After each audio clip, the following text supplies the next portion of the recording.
I have done some math, and if you've been on this channel before, you know how I like my stats, but I'm not really a big math person. I didn't do very well at math in school, for example, but I keep being drawn back into talking about stats, trying to mathematically figure out my wardrobe. I made Venn diagrams a while ago.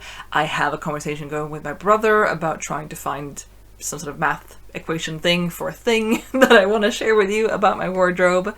But today I have done some math about my cost per wear moving forward for the remaining-ish 7 months of the year. I'm filming this May 31st, so for me it is 7 months. For you it's going to be a little bit shorter, but just looking at the probability that my cost per wear getting it down to 20 will actually work.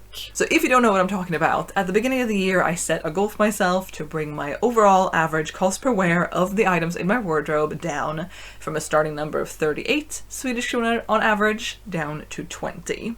Now that I'm leaving May, I am sitting at 22 as an average, which is very, very nice. However, I have some things set aside to be mended, and once they are and I bring them back, they're going back into my wardrobe with whatever number they were at before, and they're currently not in the tracking at all. So if something was sitting at a cost per wear of 45, it comes back in, that number is 45, and that will affect the average, but also the average of items of that type. And also if I bring anything new into my wardrobe, and for me new means thrifted, but still new to me items, that cost me money, that will also increase the cost per wear.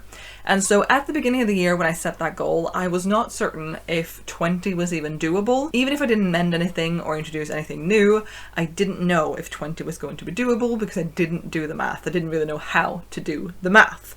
Now we're a few months into the year, I have been doing this for a while, and the other day I sat down to actually do some math, and I need to share some numbers with you. Now I just want to preface this by saying that I understand that we're talking about an average, meaning that I can have items that have a lower cost per wear and a higher cost per wear than 20 Swedish kronor, but that the average should be 20.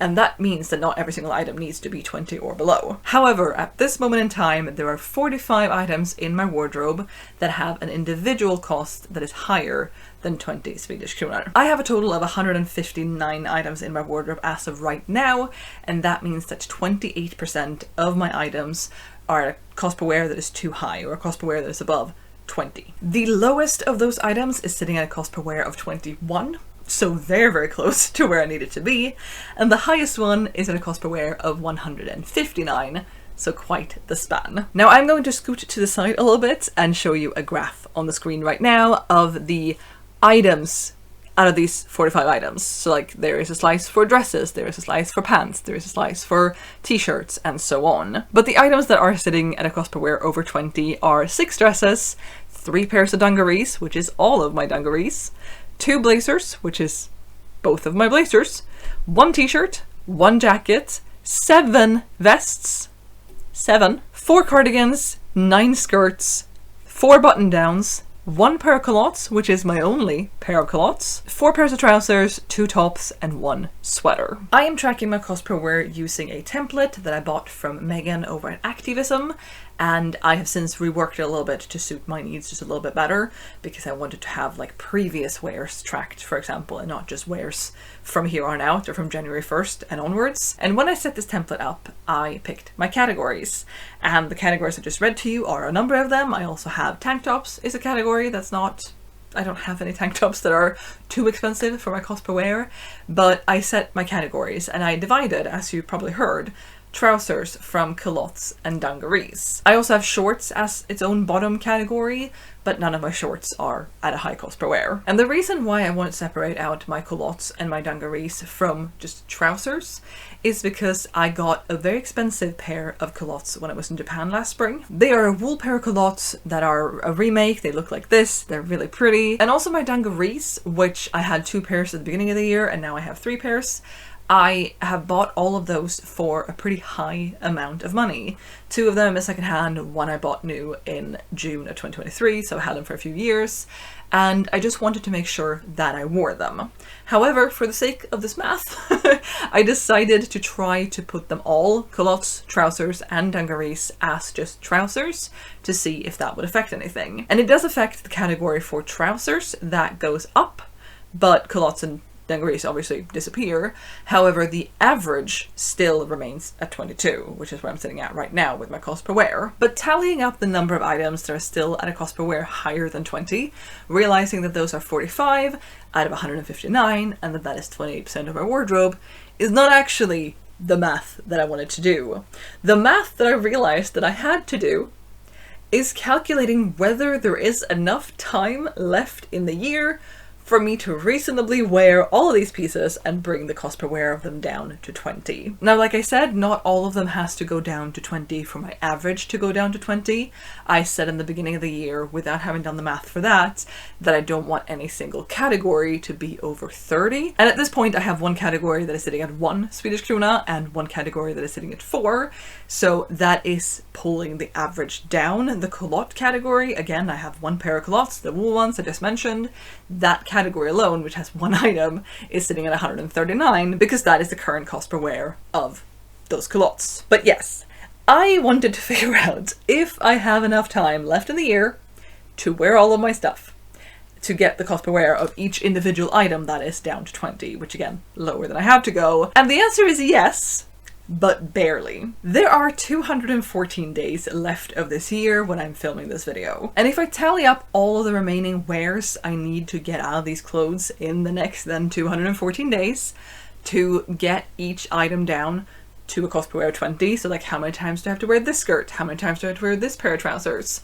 If I do that for all of my bottoms, skirts, trousers, dungarees, culottes, and dresses, because dresses are also a bottom. I don't tend to wear them with pants or with something else. They tend to be counted as a full body thing, including being a bottom. I have 209 wears left. 209 wears out of these 23 items, because it's 23 items out of the 45 that are bottoms. 209 wears, 214 days.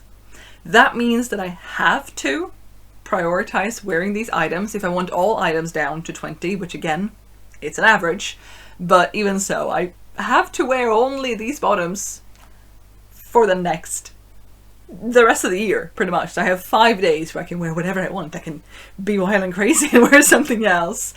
And that is interesting. This does not take into account that I'm also wanting to wear everything in my wardrobe at least one time this year.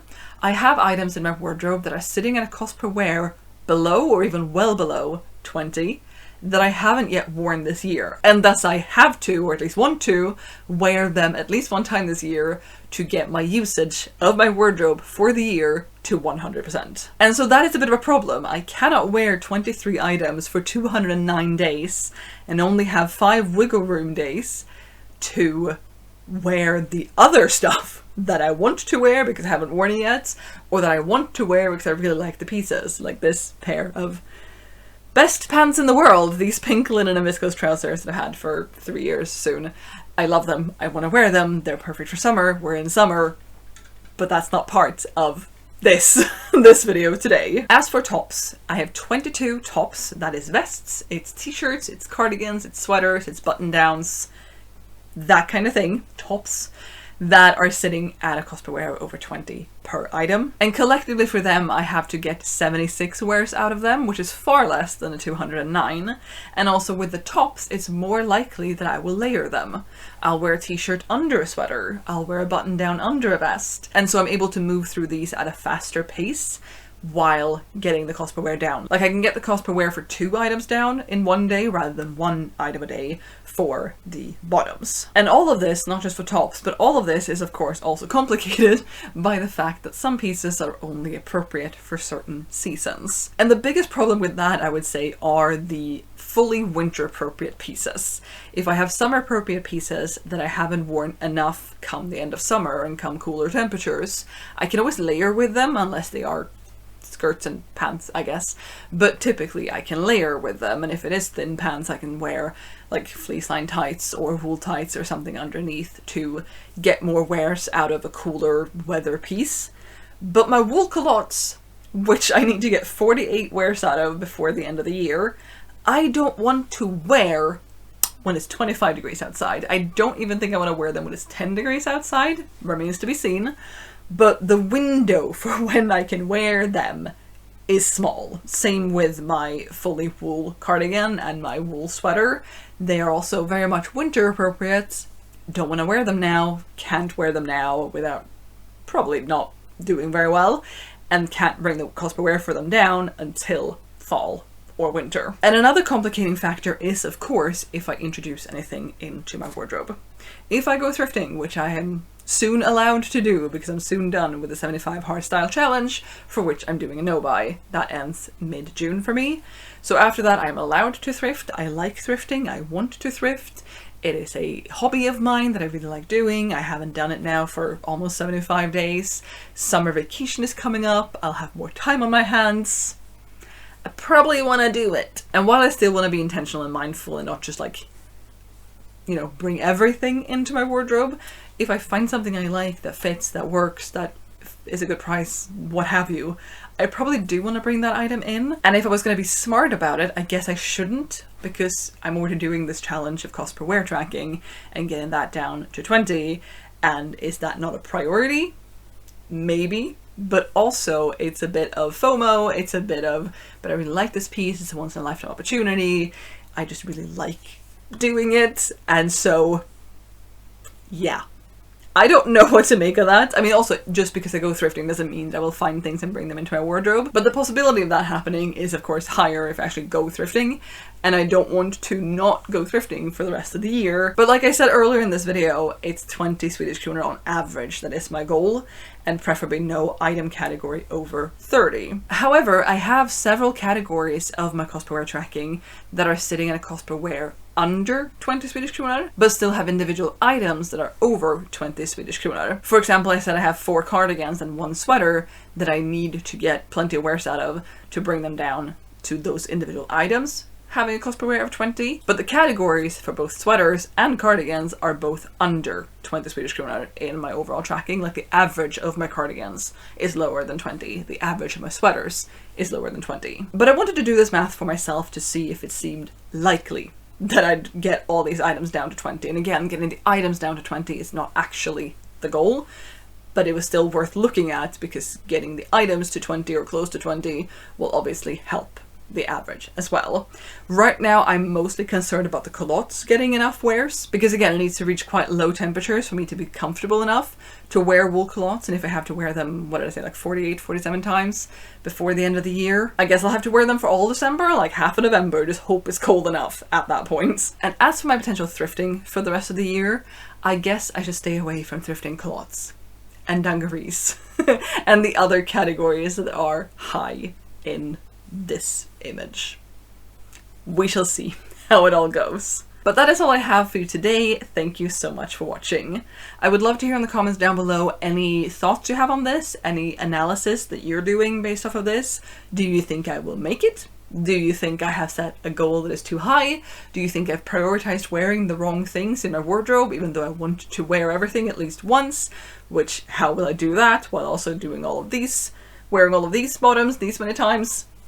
Let me know any and all of your thoughts in the comments down below, and I'll be back with another video soon, so I hope to see you then.